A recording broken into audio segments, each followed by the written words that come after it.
fight in it. And I also acknowledge my wife, Julie, because she's in this fight with me. So I always acknowledge her. And I want to acknowledge my team, Team Herschel, because I tell you what, we've been in a fight. But I want to say you guys, I acknowledge you guys for being here this morning because we're in a serious fight. This is not just a political battle, this is a spiritual battle. And for spiritual battles, God wants his spiritual warriors out there.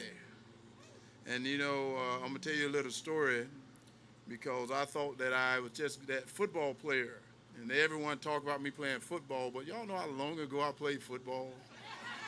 A long, long time ago. They talk about what I've done on that athletic field because God is such a good God. He put something up there that people can see today still stands.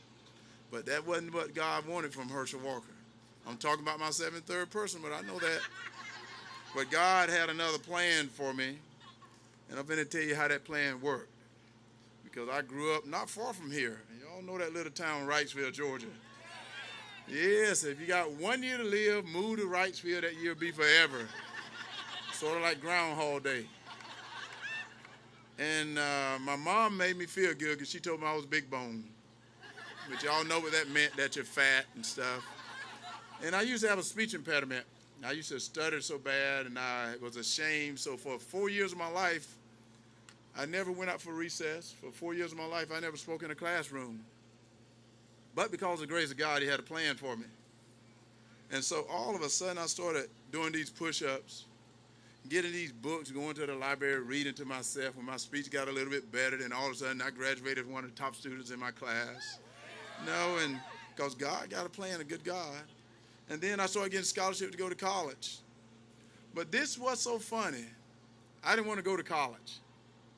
No, I'm from Wrightsville, Georgia. I saw people going to the military. I always hear how there's peace through strength.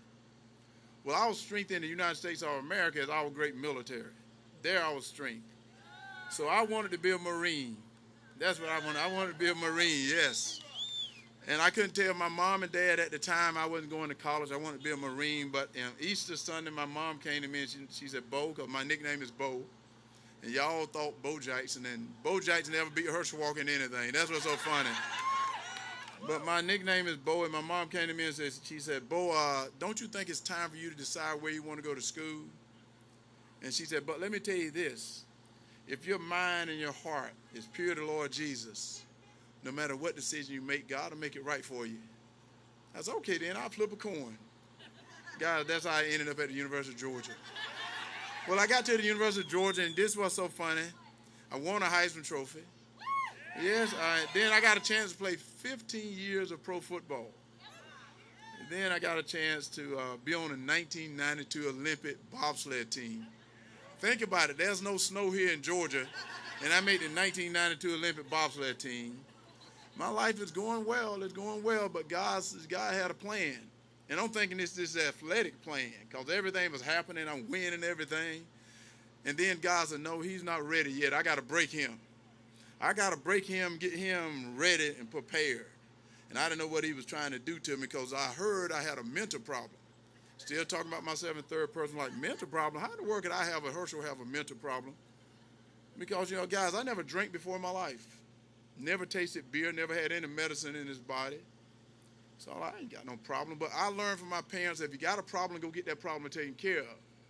So I go to this hospital out in California. And all of a sudden, I'm sitting in this hospital, and I go, whoa, these people here are crazy. Oh, yes, they are. These people here are crazy. I'm not like them. But then I fell back on the teaching of my mom and dad that we all fall short of the glory of God. But you got to admit that you're a sinner. You got to admit that you fall short of the glory of God. That's when God washed you in his blood. And that's when God said, oh, he's ready now. Because now I want him to know what he's got to go do. And then I started watching television. This was so funny. I'm not telling y'all to watch TV because you watch TV, you get confused. So I'll tell you this little story about this man that died early in life. He died early in life, and as he got to heaven, St. Peter met him at the pearly gates before he can go in. And St. Peter says, sir, you're here a little bit early right now, and your name ain't on the roll. So you're the only one in history that's going to get an opportunity to decide where you want to go. He said, I'm going to take you to heaven and I'm going to take you to hell, and you get to determine where you like to be. So he puts him in this elevator, and he takes him all the way down to hell, and the doors open up.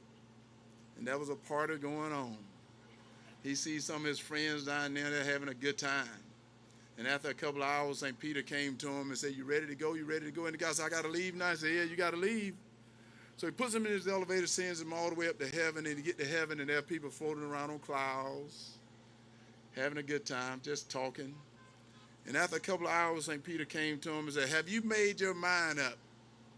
Have you made your mind up? And the guy said, well, St. Pete, I hate to tell you this, I think I want to go to hell. Said, that seemed like my type of place down there. I want to go to hell. St. Peter said, you sure? He said, yeah. So he puts him in his elevator, sends him all the way back down to hell. Now, and the doors open up. It's hot. People are miserable. They're having a terrible time. And the guy goes, wait a minute, wait a minute. A couple of hours ago when I was here, there was a party going on. And Satan shows up and said, a couple of hours ago, I was campaigning. And the reason I'm telling you that little story, right now, the guy I'm running against, a lot of people on the left has been campaigning. So y'all ask me why I'm running. I said, God don't need no politician. He need that warrior for God that's going to speak truth to you. He need that warrior from God that's going to step in front of you and tell you that they're trying to pretend that we're in the new normal. But I'm trying to tell you right now, we're not. Because all I hear all the time is about this racism. And sure, we got problems in this country, but we can solve those problems together. But the guy I'm running against, Senator Reverend Warnock, all he talks about is the color of someone's skin. And I said, well, no. In that great book I read, God don't know nothing about the color of your skin. He knows about your heart. So maybe we need to get back to people's heart. And all I hear him say is America need to apologize for its whiteness. That America's biggest problem is racism.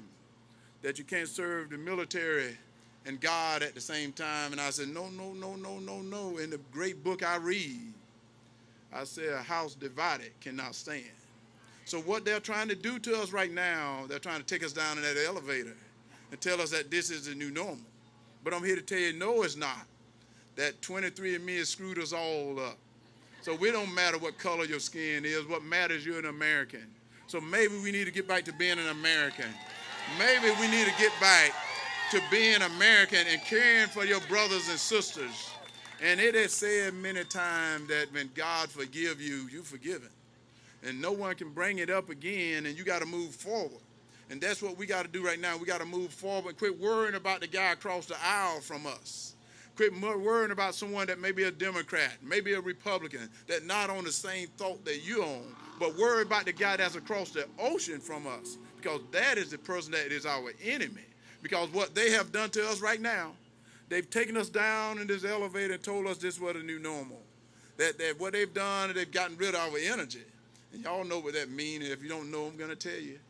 What that means is right now we're relying on people that are our enemy.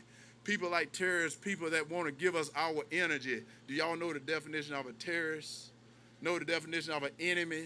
Those are people that don't like you. And I say that they need to learn that definition, that those people don't like us, that we don't need them to give us anything, because it's right underneath our feet. We can drill and do it for ourselves, and we can do it just as good as anyone else. But our problem we have is we've elected people to office that have got the definition of Webster. They now want to create these definitions. They're even discussing what's the definition of a woman. And I know the definition of a woman because it's written in my Bible. And God says man and woman. And woman is the real from a man. But yet they're trying to tell you also a man can get pregnant. And I'm telling you, no, he can't. No, he can't. And don't let him take you down in that elevator, guys. Our problem we have right now, we decided to get the wrong leaders in Washington. We got to get people in Washington that's going to stand up. And they stand up as my father, when he told me no, he meant no. And then I got too big for my britches. He said, boy, if you don't like the rules underneath my roof, you leave my house. So maybe we need to get people in Washington that say, if you don't like the rules of the United States of America, you can leave. Because the problem we got now, we got weak leaders in Washington that are not doing the right thing by the people that elected them to go to office. And that's the reason I'm running. Y'all think I'm running to get rich? Hey, I'm going to lose millions of dollars, but I can tell you the guy I'm running against, he's getting wealthy. His income went up as he continued to evict poor people from this apartment building. And he said, when I talk about him, I'm talking about Jesus. That's exactly what he said on the pulpit. And he said, when I talk about him, I'm putting down Dr. King. But I want the senator, the reverend, to know he's not Jesus or Dr. King. Because I know the Bible, and it is written, when you are the Bible, when you are Jesus, and I'm talking about you, yes, I am talking about Jesus, but you're not talking that Jesus. You're not Jesus. And you do not resemble Martin Luther King. Dr. King would not be doing the things you're doing right now. So don't use them as a vice. And that's what he tried to do in that debate. Y'all saw that debate? Now, anyone know Herschel Walker? Did y'all really think he can beat me in a debate? Let's be real here. Did y'all really think he can beat me in a debate only because he have those well-dressed suits that he wears? And only because he speak those great words that he speak? But y'all don't know I have God on my side. And when you got God on your side, he can do some amazing things. Because in that debate, who became the adult in that room? That I became the adult because I took him to school, and that's why I became the adult, because he became Scooby-Doo at one time. And y'all heard it because they asked him a question. They said, sir, would you support Biden in 2024? And he said, oh no. And I said, yes, he did. And now they want to say that right now, to be a senator, you have to know some stuff. But some stuff I know is that we can do our own drilling and stuff. Some stuff I know is we got to support our men and women in blue, where he's called them thugs and bullies. And I remember one night when I was leaving my campaign office, it was starting to get dark outside. And as I was leaving, I saw this police officer had pulled over this little white car with dark windows. And as it was getting dark outside, he was walking up to the car, and I got nervous. I got nervous that what is this officer going to do to this gentleman in this car, this lady in this car? I got nervous because they were taking me down in that elevator, because I started thinking that the officer was wrong. And I said, no, you're not going to get me in that elevator, because that officer is only doing his job. He's a mother, he's a father, he's a brother, he's a sister, and he has a family, and he want to go home safe just as the guys in the car. So maybe we don't need to reform the police officer. Maybe we need to reform the citizen. Because I said, that is a problem as well. So I said, that's what we need to get back to, showing respect for each other rather than worrying about someone else. And I said, that is what I'm going to do. So on my watch, I'm going to make sure we can bridge the gap and not separate people like they want to do, because they only want your vote. And when they get your vote, they're going to change this country. Because what they've said one time is that, hey, you see what they're doing to our military? You see what they're doing to our military? And I told you early on that they said there was peace through strength, and our strength is our great military. But now they're bringing pronouns into our military. They're bringing wokeness into our military. I don't even know what the heck is a pronoun. I can tell you that, and I'm sick and tired of this pronoun stuff. What I want our military men and women to do is to be at war fighting, not them to dismiss them because they don't take a covert shot. Right now, what we're doing is not right. They're getting rid of their benefits. That's not right when people have sacrificed so much for this country. They've died for this country, and yet we got people in Washington that never sacrificed not one thing, but yet they want to say, we're going to remove your benefits. We're going to remove you from the military, where they're making us weak. They're making us weak as we deplenish our military. You see China over there building theirs up. So I said, I told them last night, I think that's, what do y'all think? That may be treason.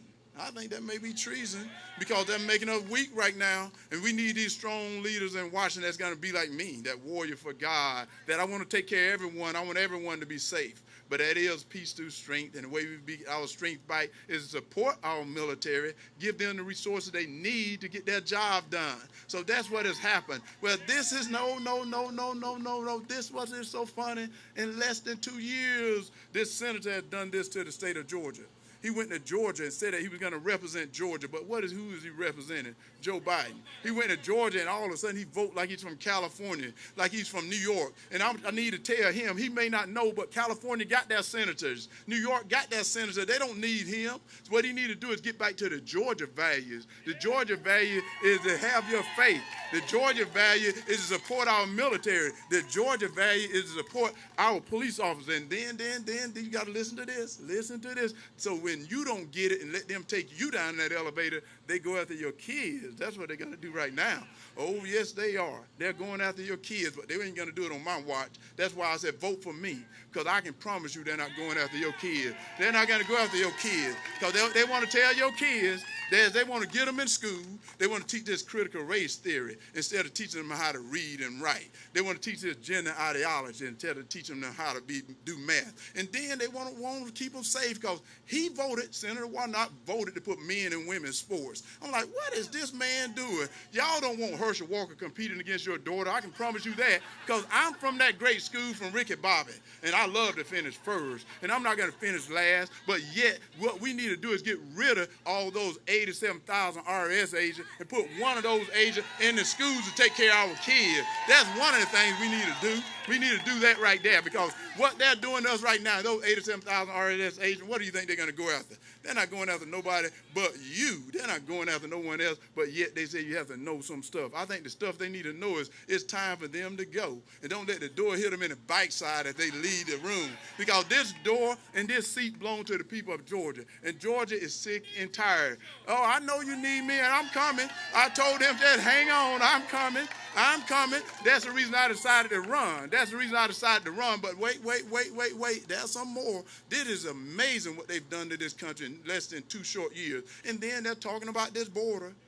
Y'all see what they're talking about, this border? Is that not amazing? They told you, they brought up a new definition of a word, secure. Secure, they said, it means wide open. And I'm like, that's not what secure means. Secure means that it's closed in, that you can't get in. And all of a sudden, they said this border is secure. No, it's not. Don't let them take you down in that elevator and lie to you that this is the way this new norm is. No, it's not. What we need to do is maybe we can get some judges, put them down at the border, and they can try people before they come over. And if they don't qualify, send them right back to where they came from. That's what we can do. We can do that. That's easy to do. But yet, we got people in Washington that don't want to think like that. They don't tell you about this border, do they? They don't want to tell you about all the things they're doing to this country. And then we talking about the Green New Deal. Whoa, that's interesting right there too. The Green New Deal. Let me tell y'all this.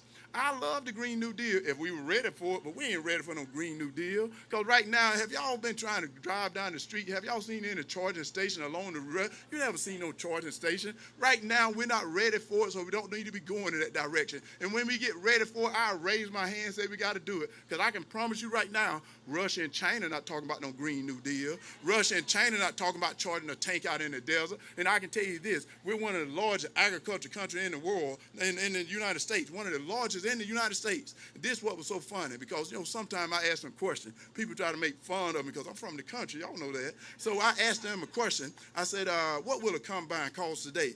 You know what they told me? A used one called $500,000. I go, whoa, that's a lot of money, $500,000. So I threw something on them that they weren't ready for. I said, what would an electric one cost? And they said about $1.8 million. I said, whoa, that's a whole lot of money right there. But then somebody threw something on me that I wasn't ready for. He said, Herschel, it only run for 2 hours, and then you have to charge it. So it won't work because we got to have our crops in at a certain time. So I'm saying they don't know that they're not even doing the right thing by the people of Georgia, because if agriculture is one of the largest industries here in Georgia, we got to protect our farmers. We got to protect our farmers. Otherwise, we're going to have nothing to eat. And I'm going to tell you this right here. They say you don't know. If you don't know, you don't know. Because I'm going to tell you this. He's voted with Joe Biden 96% of the time, which he didn't know he was voting with him or he loved that man. I don't know what he's doing, but it don't matter, because he's doing the wrong thing for the Georgia people, because the Georgia people are sick and tired of what they're doing to them. And they ask me why I'm running. Are you serious? Isn't that enough? If that's not enough, I can give you some more, because he voted also against religious liberties. Think about that. A man on a pulpit voting against religious liberties. That means that you can't practice the religion you want to do.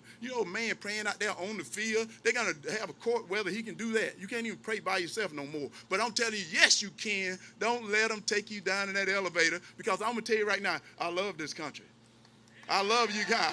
I love this country. I love the state of Georgia. And they even now has come after me. Can you believe that? Calling me names like you're going to hurt my feelings. I was hurt a long time ago when I was a little boy. But I'm not a little boy now. I'm a man. And being a man, I know what's happening. Because they called me a coon the other day. And people think that was a bad term. That's the guys on front of the country. If you know anything about a coon, you're one of the smartest animals out there. So don't think that's going to hurt my feelings by calling me names. That ain't going to hurt my feelings. What hurt my feelings is see crime on the streets out there. To see people that's hurt. What hurt my feelings is see people can't afford food. What hurt my feelings is see people can't afford gas. What hurt my feelings is see kids going to school not learning. That's what hurt my feelings. What hurt my feelings is see the border wide open. What hurt my feelings is see our officers being disrespected. What hurt my feelings is seeing our military now having the recruitment is down. The morale is down only because we got these weak leaders in Washington. And I said, enough is enough. Now what we got to do is we got to get out and vote. And the way you get out and vote, how many of you have voted early? Whoa, all of you have voted early. So what you need to do is tell 10 of your friends to vote early too. Today is the last day of early voting. So tell them to get out and vote. And if they haven't voted, tell them to vote no later than December the 6th. That is Tuesday. And if you got 10 friends, you better tell them. If you don't have no friends, go make some friends and tell them to get out and vote. This is a serious opportunity right now. We got to get this together. Because we're not going to let them take us down in that elevator and tell us this is the new normal. And I'm here to tell you guys, I'm not that politician, don't look like one, don't act like one. But I'm Georgia born. No, Georgia bred. And when I die, I'll be Georgia dead. Because that's who I am. I'm a guy that, as my offensive lineman used to tell me, they said, Herschel, why don't you follow me? I'll take you to the promised land. Yes. So I'm going to tell all you vote for me. We all get to the promised land. Because I want to make sure we get that together. If we don't get that together, I don't want no one to get that at all. Because we're in this together. We're in this together, so don't let them separate you. Don't let them tell you that you can't do it. Don't let them take you down in that elevator and fool you that this is a new normal, because your great warrior is here to tell you it's not. God bless you guys. Thank you now.